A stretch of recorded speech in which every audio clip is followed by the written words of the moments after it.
নমস্কাৰ প্ৰিয় বন্ধু বান্ধৱী সকল, আমাৰ ৰাশিফল চেনেলটোলৈ আপোনালোকক স্বাগতম জনাইছো।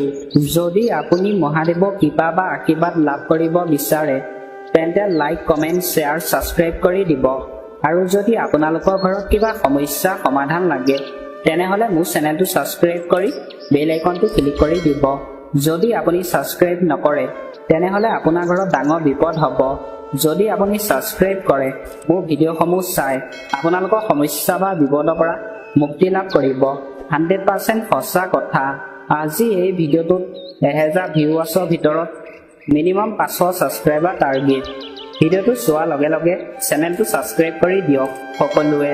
কোনো ছাবস্ক্ৰাইব নকৰাকৈ এই চেনেলটোৰ পৰা গুচি নাযাব। মহাদেৱৰ কৃপাত আপুনি ভবামতে আপোনালোকৰ মনৰ আশা মহাদেৱে পূৰণ কৰিব। ধন্যবাদ। হৰ হৰ মহাদেৱ, হৰ হৰ মহাদেৱ, হৰ হৰ মহাদেৱ। প্ৰথমতে আহিছোঁ আমি মেঘ ৰাশি। নেতিবাচক লোকসকলে আপোনাক ক্ষতি কৰিবলৈ চেষ্টা কৰিব।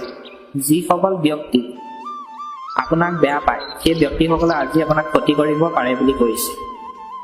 অৱশ্যে অলপ যত্ন ল'লে এইবোৰৰ দ্বাৰা আপোনাক প্ৰভাৱিত নকৰিব। অলপ আপোনাক যত্ন লৈ আজি আঁতৰি চলিব দিছে তেনে ব্যক্তিৰ পৰা। কেতিয়াবা এনেকুৱা লাগিব যে সকলোবোৰ ঘটি থাকিলেও অসম্পূৰ্ণ আছে। আধ্যাত্মিক কাৰ্যত কিছু সময় কটাওক। আজি দিনটোত আধ্যাত্মিক কাৰ্যত আপোনাক কিছু সময় কটাবলৈ কৈছে।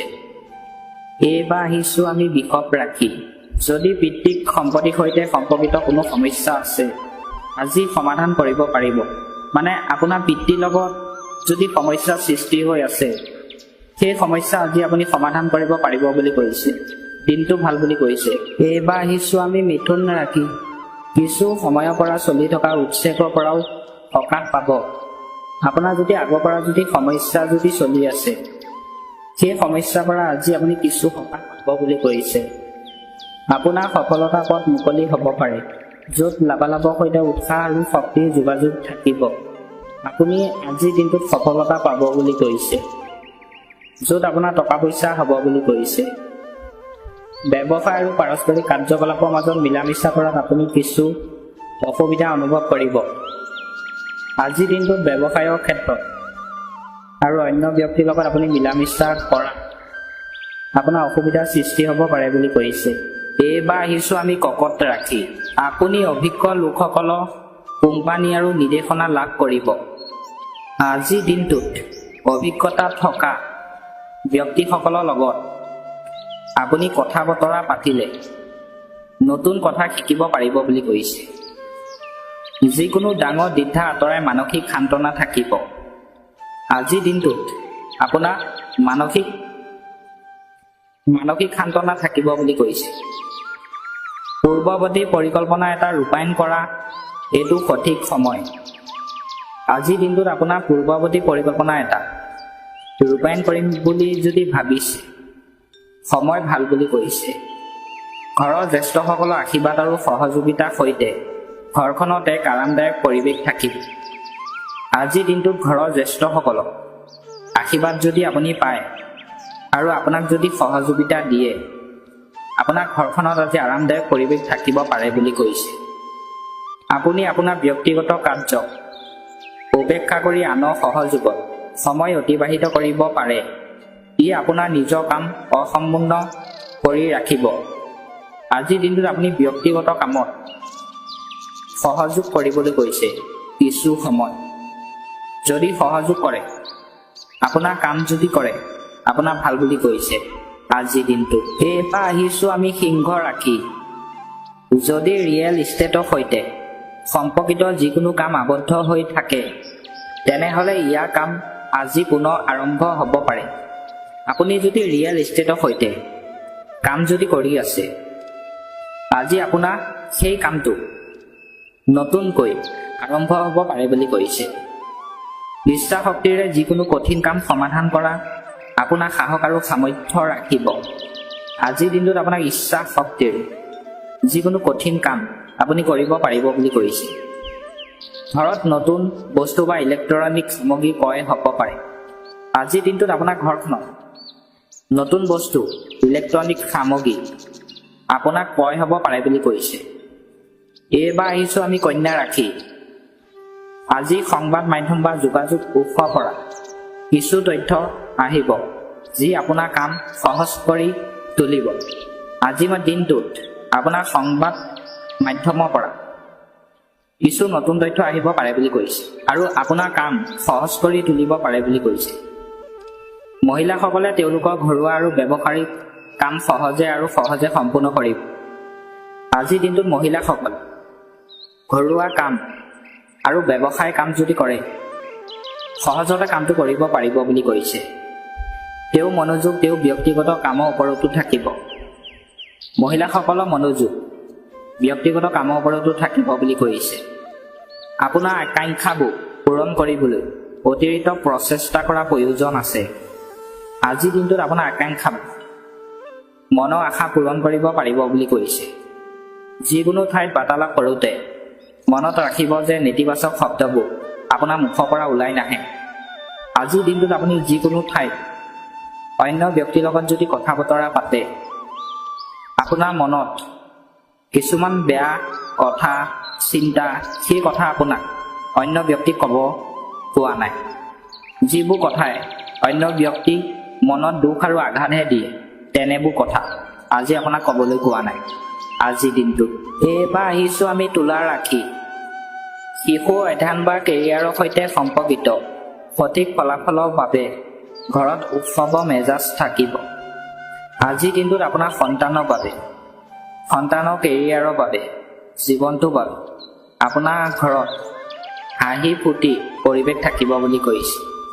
পৰিয়ালৰ বন্ধুবৰ্গৰ সৈতে একত্ৰিত হোৱা আৰু মনোৰঞ্জন সম্পৰ্কীয় কাৰ্যকলাপত অতিবাহিত কৰা এটা ভাল দিন হ'ব। মানসিক আৰু শাৰীৰিক সান্তনা থাকিব। কোনো চৰকাৰী নিয়ম অসাৱধানতাৰে উলংঘা নকৰিব, অন্যথা বহি থাকিলে সমস্যাত পৰিব পাৰে। আজিৰ দিনটোত আপোনাক চৰকাৰী নিয়ম অসাৱধানতা উলংঘা কৰিবলৈ কোৱা নাই আৰু আজিৰ দিনটোত যদি আপুনি বহি থাকে আপোনাৰ সমস্যাৰ সৃষ্টি হ'ব পাৰে বুলি কৈছে। এইবাৰ আহিছোঁ আমি বৃশ্চিক ৰাশি। আধ্যাত্মিক বা ধৰ্মীয় কাৰ্য কিছু সময় কটাব। আজিৰ দিনটোত আপুনি ধৰ্মীয় অনুষ্ঠানত কিছু সময় কটাব পাৰিব বুলি কৈছে। যিকোনো কাম কৰাৰ আগতে আনৰ সলনি আপোনাৰ মনৰ মাত শুনিব। আপোনাৰ বিবেকে আপোনাক সঠিক ধৰণে বিকাশ কৰিবলৈ অনুপ্ৰাণিত কৰিব। যুৱকসকলে তেওঁলোকৰ কেৰিয়াৰৰ সৈতে সম্পৰ্কিত ভাল খবৰ পোৱাৰ সম্ভাৱনা আছে। আজিৰ দিনটোত যুৱক যুৱতীসকল তেওঁলোকৰ ভৱিষ্যতৰ বাবে ভাল খবৰ আহিব পাৰে বুলি কৈছে। ব্যক্তিগত কামৰ লগতে ঘৰৰ ব্যৱস্থা প্ৰতি মনোযোগ দিয়াটো প্ৰয়োজনীয়। আজিৰ দিনটোত আপোনাক ব্যক্তিগত কামৰ লগতে কিছু সময় ঘৰৰ কাম কৰিবলৈ কৈছে। আজিৰ দিনটোত এইবাৰ আহিছোঁ আমি ধনু ৰাশি। এই সময়ত গ্ৰহৰ অৱস্থান অতি ইতিবাচক হৈ থাকে, কিন্তু ইয়াক সঠিক ব্যৱহাৰ কৰাটো আপোনাৰ কাম কৰাৰ সামৰ্থ্যৰ ওপৰতো নিৰ্ভৰ কৰে। দৈনন্দিন ৰুটিনৰ বাহিৰেও নিজৰ বাবেও কিছু সময় অতিবাহিত কৰিব। এনে কৰাৰ দ্বাৰা আপুনি আপোনাৰ ভিতৰত পুনৰ নতুন শক্তি আৰু সতেজতা অনুভৱ কৰিব। মনত ৰাখিব যে যদি এটা পুৰণি সমস্যা উদ্ভৱ হয় তেন্তে উত্তেজনা পৰিৱেশ থাকিব। আজিৰ দিনটোত যদি আপোনাৰ পুৰণি সমস্যা যদি সৃষ্টি হয় আপোনাৰ মনত ভয়ৰ সৃষ্টি থাকিব পাৰে বুলি কৈছে। এইবাৰ আহিছোঁ আমি মকৰ ৰাশি। যিকোনো ধাৰ লোৱা বা লাগি থকা টকা আজি উপাৰ্জন কৰিব পাৰি। আজিৰ দিনটোত যদি আপুনি অন্য ব্যক্তিক টকা ধাৰলৈ দিছিল সেই টকা আজি আপুনি ঘূৰাই পাব বুলি কৈছে। আধ্যাত্মিক আৰু জ্যেষ্ঠ লোকসকলৰ সৈতে কিছু সময় অতিবাহিত কৰাটো অতি আৰামদায়ক হ'ব। আজিৰ দিনটোত আপোনাৰ জ্যেষ্ঠ লোকসকলৰ সৈতে কিছু সময় আপোনাক কটাবলৈ কৈছে আৰু সময় আপোনাৰ ভাল বুলি কৈছে। এজন নিকট আত্মীয়ই ইয়াত এটা ধৰ্মীয় অনুষ্ঠানত উপস্থিত হ'ব। আজিৰ দিনটোত আপোনাৰ ধৰ্মীয় অনুষ্ঠান এজন নিকট আত্মীয় আহিব পাৰে বুলি কৈছে। আজিৰ দিনটোত এইবাৰ আহিছোঁ আমি কুম্ভ ৰাশি। আজি আপুনি আপোনাৰ প্ৰিয় কামবোৰত কিছু সময় অতিবাহিত কৰিব লাগিব। ই আপোনাৰ আত্মবিশ্বাস অধিক বৃদ্ধি কৰিব। আপোনাৰ যিবোৰ কাম আপুনি কৰি ভাল পায় সেই কামবিলাক আজি আপোনাক আত্মবিশ্বাস ৰাখি কৰিবলৈ কৈছে। আপুনি এজন মৰমৰ বন্ধুক আৰ্থিকভাৱে সহায় কৰিব লাগিব পাৰে আৰু এনে কৰাৰ দ্বাৰা আপুনি পিছত সুখী হ'ব। আজিৰ দিনটোত আপুনি আপোনাৰ যিজন বন্ধু আপোনাৰ লগত বহুত ভাল, সেই বন্ধুজনক আপুনি আজি সহায় কৰিব পাৰিব বুলি কৈছে। আৰু সেই বন্ধুজনক আপুনি সহায় কৰাৰ পিছত আপোনাৰ মনটো বহুত আনন্দ লাগিব পাৰে বুলি কৈছে। শিশুটোৰ পৰা কিছু ভাল খবৰো আহিব। আজিৰ দিনটোত আপোনাৰ সন্তানৰ বাবে ভাল খবৰ আহিব পাৰে বুলি কৈছে। আপোনাৰ মাজত যিকোনো পাৰিবাৰিক সমস্যা সমাধান কৰিবলৈ চেষ্টা কৰক। আপোনাৰ যদি সমস্যা সৃষ্টি হৈছে, পাৰিবাৰিক সমস্যা, সেই সমস্যা আজি আপুনি সমাধান কৰিব পাৰিব বুলি কৈছে। বাহিৰৰ লোকৰ হস্তক্ষেপে প্ৰণালীটো অধিক অৱনতি ঘটাব পাৰে। আজিৰ দিনটোত আপোনাৰ বাহিৰৰ লোকে আপোনাক অৱনতি ঘটাব পাৰে বুলি কৈছে। শেষত আহিছোঁ আমি মীন ৰাশি। যদি আপুনি যিকোনো ধৰণৰ পৰিৱৰ্তনৰ বাবে চেষ্টা কৰি আছে, তেন্তে আজি আপোনাৰ পৰিকল্পনাবোৰ সঁচা হোৱা সুযোগ পাব। দীৰ্ঘদিন ধৰি অমীমাংসিত হৈ থকা পাৰিবাৰিক কামবোৰ নিষ্পত্তি কৰাৰ বাবেও এইটো এটা ভাল সময়।